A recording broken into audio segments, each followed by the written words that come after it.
Hey, Chris, what are you doing?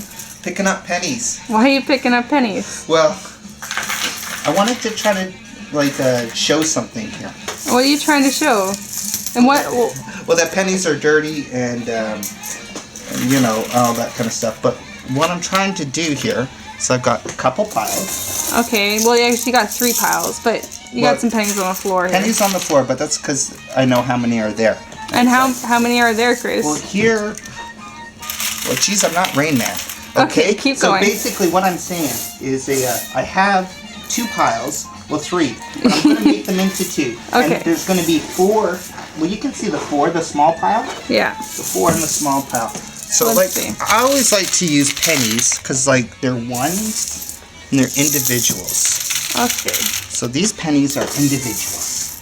They're okay? individuals? Individual people. Think of each penny as a person. Okay.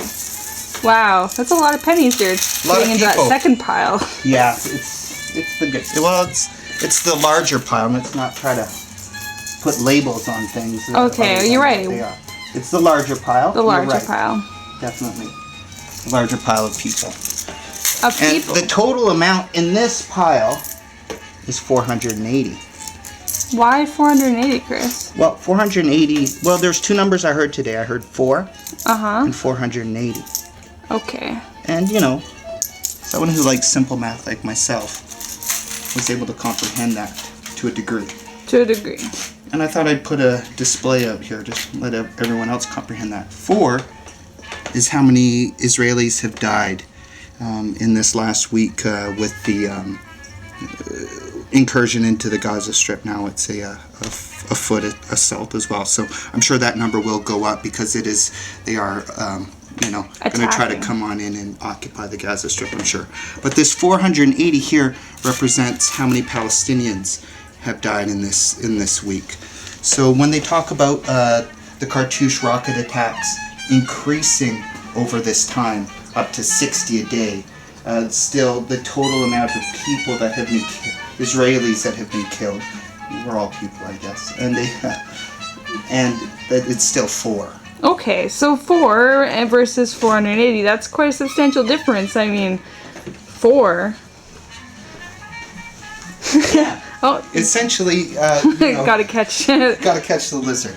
But yeah, you know, we were talking about asymmetrical use of power, and I think this shows how asymmetrical it is. Exactly. Oh yeah, 4 isn't even enough. 4 cents isn't even enough cents to buy, you know, the GST on a $1 purchase, and 480 pennies would buy you a Golden Drac beer at the local BC milk store. Hey, if I really worked it, I could probably buy half a 6-pack with that. Or like one of those big old Milwaukees or something. Yeah, that's a lot. You know, that's a lot of pennies. I mean, they wouldn't appreciate that many pennies at the till, but yeah. It's alright. I'd leave the extra for the cash register lady. Oh, that's really nice of you. Well, you know, I'm a good guy. Okay, so I'm, you know, I really appreciate you trying to put the Gaza Strip into perspective a little more there. So, I mean, why don't we talk about it? I mean, people are saying that the Palestinians are terrorists, and that's, you know, why. I mean, they're after Hamas, right? Those 480 people all Hamas? See, look at that. There's Louis Riel. Oh, Louis Riel. He's a terrorist. He's a terrorist. Yeah, exactly. But isn't he a Canadian hero?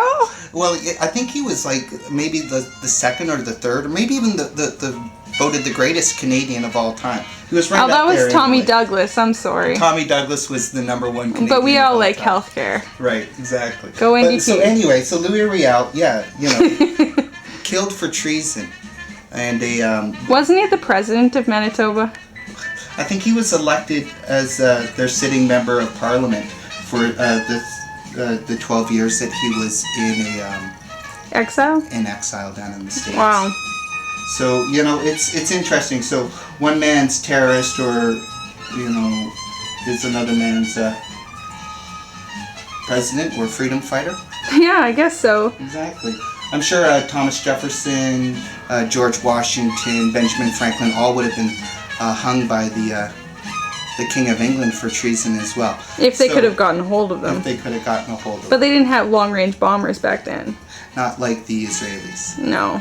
Right. Or Apache helicopters. Well, and they're like shooting stuff from like boats as well too, in the little. And I mean, like, but can't they aim at so they're not hit? I mean, like, they must know where the terrorist houses are or something like that, right? Well, what they're claiming is, I think what basically has happened is that the more they attack these terrorists, the more the moderates are kind of forced to become radicals themselves.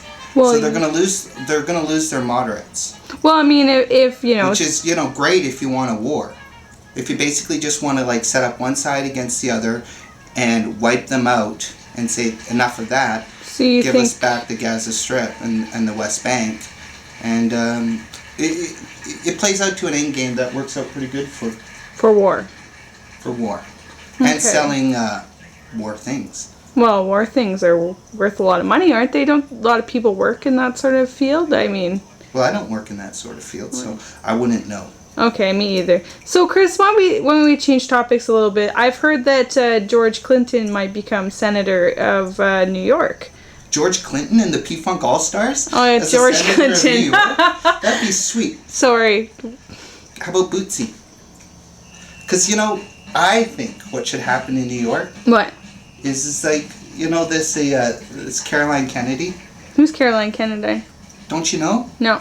She's like JFK's daughter. Yeah. And, she's too old for a pony, so she wants a Senate seat.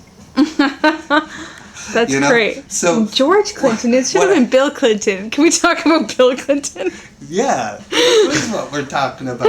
So what I think would be great to happen in New York. So it's great she wants to get into family business, but you don't just start running your own store. You got to learn how to run the store. So I'm thinking Bill might need a new intern, and we could set him up. With Hillary's Senate seat, and let a Kennedy be his intern. And then could you imagine, like, the Lovechild could be like the 48th president of the United States?